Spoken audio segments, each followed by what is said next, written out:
Hi everyone, welcome to my channel. Today in this video I will be showing you how to scan large format original artwork into a scanner that is smaller than your artwork, and in particular I will be showing you how to do this completely for free. Do not worry, you don't have to have Photoshop to do this. You can do this in a free software called GIMP, and I will show you step by step how to do that. Before we begin, I'd like to invite you to like, comment, and subscribe on my channel wherever you can. If you find anything educational in this video or entertaining, it tells the YouTube algorithm that I'm doing a good job, and I'm trying to get that data back to make sure that I'm putting valuable content on the internet. So before we begin, let me just quickly walk you through what this tutorial will be about. I have a large piece of artwork here. It is bigger than my scanner. I'm not sure how much bigger, we'll see. And I need to scan it. What we're gonna do in today's video is a technique called stitching. This is where you basically have to scan the artwork in sections. I will probably have to do it in 4 sections. I'm not sure how big this is in relation to my scanner, we'll see. But you basically will have to scan your artwork in pieces, in chunks, and make sure you scan the entire surface area of the art. And then I will show you in the software we're using today, GIMP, I will show you how to stitch it all together into one big art piece. So the first step obviously is to scan the image. So let me take you on over to my scanner and I'll show you how to do this. All right, here we are back at my desk at my scanner. The scanner I use and it's been tested, tried and true, it's really great. It is the Epson Perfection V39. I will have it in my Amazon recommendations website that I'll link in the description box of this video if you want to check it out. It's been great to me. I'm not being paid to say that. It's a really good scanner. I actually sometimes like to put a bit of pressure on this, not too hard obviously, maybe just set a book on there so you get even contact with the entire surface area of the art. You'll get a better result in your scan that way. I just use the software that the scanner comes with to scan it. I don't use anything third party. And I will scan all 4 quadrants. So this will be the first scan. I'll do one scan here. I'll shift it. One scan here. You're basically just shifting all corners. At this point, I will have to rotate it. Then I will scan it this way. And then I will scan it this way. So off screen, I'm gonna do that real quick and I will meet you back in GIMP, the software we're gonna use to stitch all this together. I forgot to mention this, but when you scan, make sure you scan at least 600 dpi and make sure you scan in .tif or .tiff format. Hi everyone, welcome to my computer now. Before we get started in GIMP, which is what you're looking at here, and I show you how to stitch all those scans together, I do want to make sure I shout out the latest donators to my channel. I want to make sure I do that because I really do appreciate the support. The latest 4 donators I have that I have not shouted out yet are Daryl, Illstatic Productions, Sarah, and Joseph. Actually, Joseph, you donated a couple months ago and I think I forgot to shout you out, so I'm really sorry about that. But I want to make sure I get you now. I appreciate all of the donators. Everything goes right back into the channel to try to make these tutorials a little better in the future. If you've never been to my channel before, I'm a big proponent of GIMP, which is the software you're looking at here. GIMP essentially is a free Photoshop. They're not affiliated in any way with Photoshop, but it has a lot of the same tools that you would need. And I like to tell people about this because the monthly payment that you have to have Photoshop is super annoying. So if you don't want to be stuck with that monthly payment when you're trying to get started out selling your art online, this is the software for you. I've been using it for a couple of years now with my Etsy shop where I sell my art with great success. I'm going to click File, Open as Layers, and I'm going to find those 4 scanned images and open them up into GIMP as one project. That's why we selected Open as Layers. It will open as 4 separate layers in one project, rather than opening up 4 separate projects. So here are my 4 files right here. I'm going to click on the top one, hold down Shift, click on the bottom one, that way it selects them all at once, and I'll click Open. So we have our 4 scanned images. Here's 1, 2, 3, 4. You can see those bottom 2 need to be rotated, so let's just go ahead and do that first. I'm going to select on one layer that I need to rotate. I'm going to click Shift R. This brings up the Rotate tool. And you're going to type in 180 because math. There you go. I will go to the other one, make sure I'm selected on the layer, click Shift R, rotate 180. So all of our images are the correct orientation. Now we need to get them all aligned. So right now our project canvas size, so the canvas we're doing this whole project on, it's not big enough to accommodate the stretch we need. So we need to fix that first. So what you're gonna do is go to Image, Canvas Size, and I can't tell you with your personal art, I don't know how big your art is, so I can't tell you make your canvas this size. It might not apply to you. So play around with this. What I'm gonna do is I'm actually just gonna increase it by 150%. I think that will be plenty of room. So I'm gonna click this drop down here, go to percent, and I will type 150 and 150. There's a little preview of how much space you're getting here. You can see that rectangle it generated around the art, so this is plenty of room. So we'll just go with that. And you can see now my canvas size is plenty large. So what I'm gonna do is I'm going to work on this in sections, and those sections will be the top half of the art and the bottom half of the art. So I do want to mention first though, you might have more than 4 scans. I don't know how large your art is. So if your art was humongous, you might have had to scan it in 6 sections. This order of operations will still apply to you. What you'll want to do is make sure you do the top half of the art first and then the bottom half. So let me show you what I mean so you understand what I'm talking about. That made sense. Understand what I mean so you understand what I mean. Oh, Brittany. So I'm going to turn off the layers that pertain to the bottom half of the art, which let me double check what that is. I'm just going to start moving these around to see what's going on.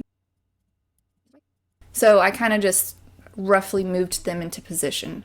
So what I'm going to do is identify the bottom 2 scans, which I can see that by, I just click on a random layer and it'll generate this yellow dotted line to show you, hey, this is the layer you're selected on.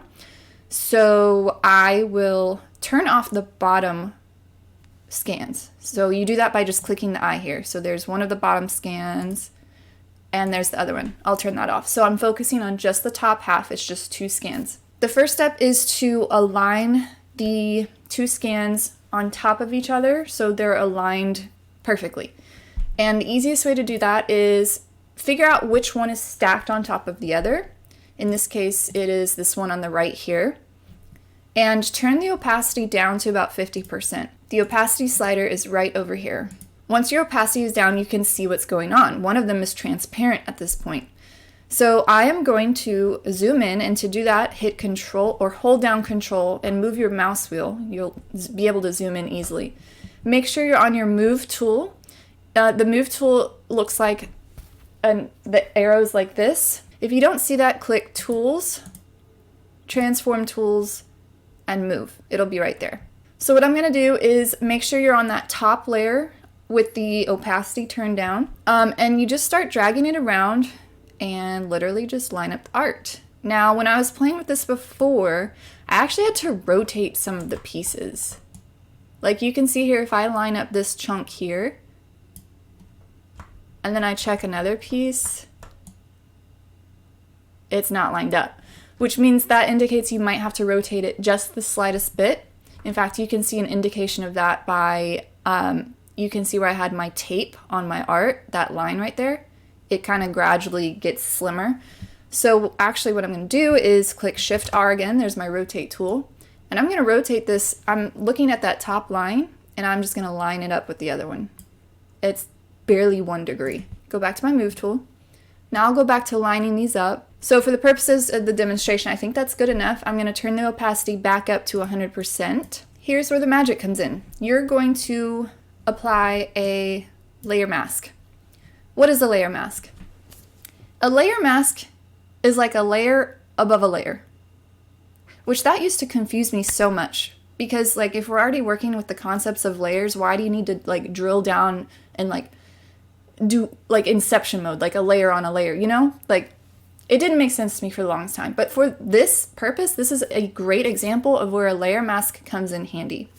So in this case, you don't actually want to alter your art. You want to blend them together, of course, but it'd be nicer if we didn't actually alter the art and mess it up in any way. We want to keep the integrity of the scan good. So a layer mask in this case is like a pseudo way of altering your art, and I'll show you what I mean. Go to the bottom right of GIMP, and there's a little icon there that actually looks like a mask. It's the second one to the right. Click that, and it's going to ask you what kind of layer mask you want. Just stick with the default white full opacity. That's important. Make sure it's white full opacity, and click add. You should see no change. That is correct. A white layer mask means invisibility. A black layer mask is completely opaque. You can see if I actually go to my, where is it? Tools, paint tools, bucket fill. I'm kind of going on a tangent. Maybe I'll put chapters you can skip around if you don't care about this. But so you understand the principle of what's going on. If I take black paint and I paint my layer mask, you will see that completely go away. But if you look at the layer here, the scan itself, the artwork, nothing happened to it. So what's going on is a layer mask, if you have it completely black, that means you are covering it. You cannot see. This is your layer, this is your scanned art, and I put a black layer mask over it. You can't see through the black layer mask. If I have a white layer mask, it's almost like doing nothing. And I know this makes no sense. Just follow me. We're going to utilize these principles to create a slow transition of transparency to opaqueness on this top layer. So let me undo my work, let me make that white again, and let me show you what I mean. Our goal is to make it blend right where they line up, right here, right? But we don't want to damage the art. So what do? We're going to play with the layer mask. Let me make this black again. And one thing I want to point out is make sure you're over here on your color palette, make sure this guy is black, this guy is white, okay? Okay. Let me show you what happens just on one layer when we play with the layer mask. Make sure you're selected on your layer mask. You're going to use a tool called gradient. I think it's gradient. Tools. Yes, go to tools, paint tools, gradient. And you're going to see a little plus sign right here on your mouse cursor. Let me show you what happens. We are painting on the layer mask now, not the scan, the layer mask. What gradient mask will do in this case is it will make a gradient of black to white. So it'll be black, gray, gray, gray, gray, white. And remember the principle we talked about, black is completely opaque, white is transparent. So what that means is if we have a gradient of black to white, it's going to be opaque to transparent. You can see I just applied a gradient to the layer and we're transitioning from transparent to opaque. Let me show you that again. This is so hard to explain actually. So what I want you to do is I want you to focus on, it's going to be hard for you to see everything at once. I'll try to zoom in. Focus on what the layer mask will look like after I put this gradient on it. I'm going to click on my mouse. The first point of contact where I click is going to paint complete black on that layer mask. I'm going to drag my mouse so you can see I get a preview of what's going on. That's making that gradient transition, smooth transition from black to white. Now I'm going to go extreme here just to show you. I'm going to let go of my mouse, click enter, and look at my layer mask. The layer mask itself is now black to white. And if I disable the layer mask, my art is still there. We never touched the art, we're playing with the layer mask. I hope that makes sense. So this is a prime example of why layer masks are great. You can manipulate your art without actually touching your art. That way, if you make a mistake, like, let me delete this real quick. Let's say you were going to try to do it manually, like this with your eraser. You're damaging your art at this point. What if you spend 20 minutes on this and you decide, this looks like crap, I want to go back. And like, you know what I mean? Like, it's better to manipulate a layer mask rather than your art. So let me undo that. And let me show you how this will go. Go back to your gradient tool. We'll turn both of the layers on at this point. Make sure again that your palette is correct. You have black on the foreground, white on the background. Your gradient tool is selected. We're going to apply that layer mask again. Make sure it's white, full opacity. And you're going to click on the edge where we're trying to make that seam. You're going to click on the edge. Remember, that starts the black. Drag out, and you can see you get a preview of what's going on. I'm going to go a good chunk of the way. About that far. I'm going to click enter. And if I turn off my other layer, you can see what happened there. So we're done with the bottom half at this point, and what I need to do is merge those two together to make one layer that consists of the bottom half. So I'm gonna right click here, and I'm going to click merge down.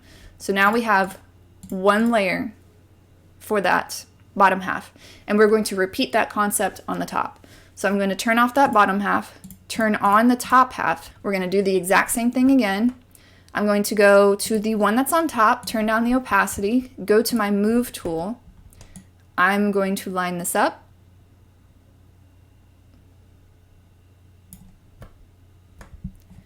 I am going to turn the opacity back to 100. I'm going to apply a layer mask to the top layer, make sure it's white, go to my gradient tool, and in this case we need to do the seam over here on the right where my mouse is. So remember where you first click when you're using your gradient tool on the layer mask, when you first click, that's the point where it will be black. I want black, remember black is transparency, I want the most transparency on the right, and I want it to graduate to opaque, which is white. So I'm going to click right where the seam starts, drag my mouse about halfway again, click enter, and that's how fast it was. I just did that top half in about 30 seconds or so. I will merge the top half together, turn both on, and now we have two halves to work together. The one that's on top, turn down the opacity, go to my move tool, line them up. I turned my opacity back up. I'm going to apply a layer mask. Remember to the one that's on top. It won't work if it's on the bottom. Layer mask, make sure your layer mask is white. Go to your gradient tool. In this case, the seam is right here on the top.